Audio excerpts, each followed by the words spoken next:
qui va concerner l'étude des lois de Kepler. Donc on commence par les lois la première loi de Kepler ou bien la loi des orbites. Avant de traiter la loi, on va définir qu'est-ce qu'un référentiel héliocentrique. Donc un référentiel héliocentrique est un référentiel dont l'origine est fixée au centre du Soleil et ses axes sont orientés vers trois étoiles lointaines. Il est utilisé pour étudier le mouvement des planètes autour du Soleil. On va définir aussi le référentiel géocentrique. C'est un référentiel qui a pour origine le centre de la Terre et ses axes sont parallèles aux axes du référentiel héliocentrique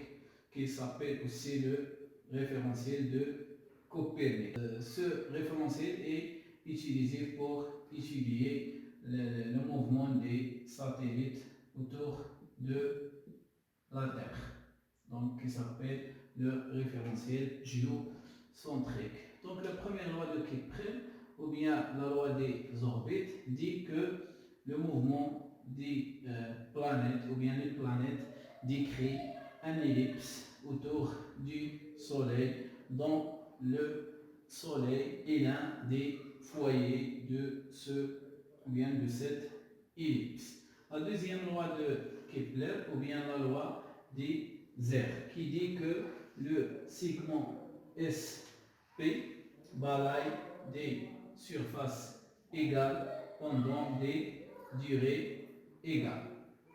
La troisième loi de Kepler dit carré de la période de révolution. La période de révolution, c'est la durée nécessaire pour que la planète fait un tour. Donc, dit que le carré de la période de révolution sur le cube de demi grands axes. Donc, l'ellipse a deux axes, le grand axe et le petit axe, et A c'est le demi-grand axe. Donc, dit que T au carré sur A à la puissance 3 égale une constante. On passe à l'étude quantitative du mouvement. Et dans cette étude, on va considérer que le mouvement des planètes autour du Soleil est un mouvement circulaire. Donc, par le système étudié, on prend comme exemple le mouvement de la Terre autour du Soleil. Donc, le bilan des forces, la Terre est soumise à deux forces. La force de la gravitation universelle, Fs sur T, exercée par le Soleil sur la Terre, et le poids de la Terre qu'on va le négliger devant la force de la gravitation universelle.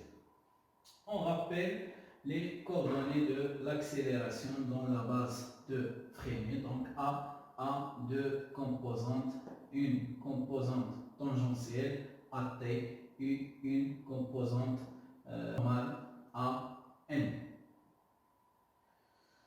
Alors, la deuxième loi de Newton, la somme des forces égale MA, donc Fs sur T, la force exercée par le Soleil sur la Terre égale la masse de la Terre fois l'accélération, et on projette cette expression dans le repère de Fresnel qui a deux vecteurs unitaires U et N. Alors, selon U, la projection de F sur U égale 0, égale m de la Terre fois la projection de l'accélération sur U, c'est A tangentiel. On conclut que A tangentiel égale 0.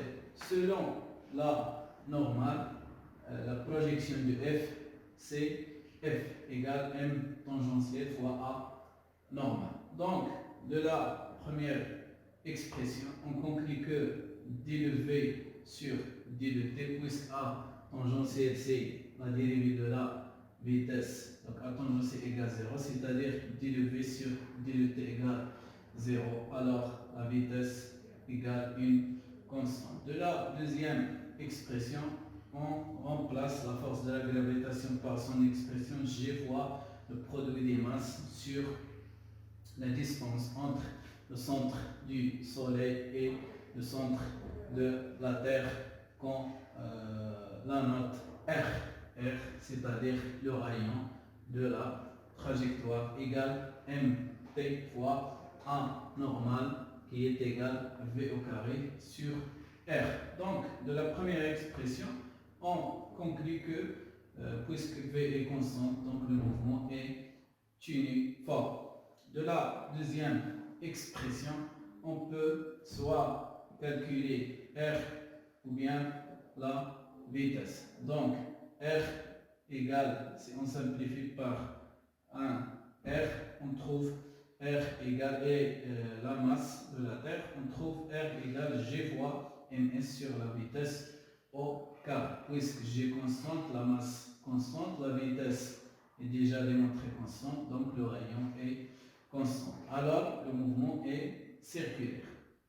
On peut calculer la vitesse aussi, donc V égale la racine de G fois ms sur R.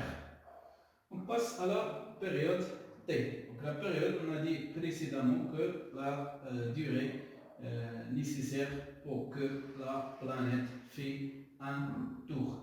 Donc T c'est 2 pi R.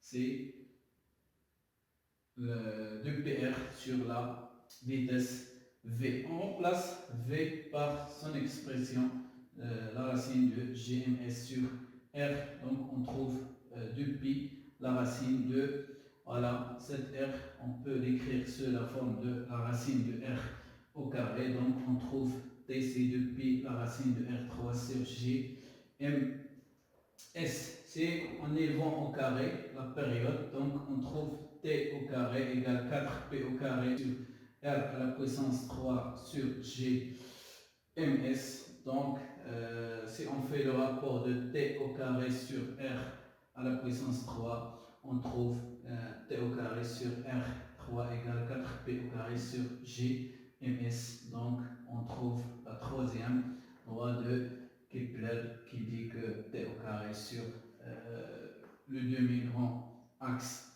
ici, c'est le rayon à la puissance 3 est une constante.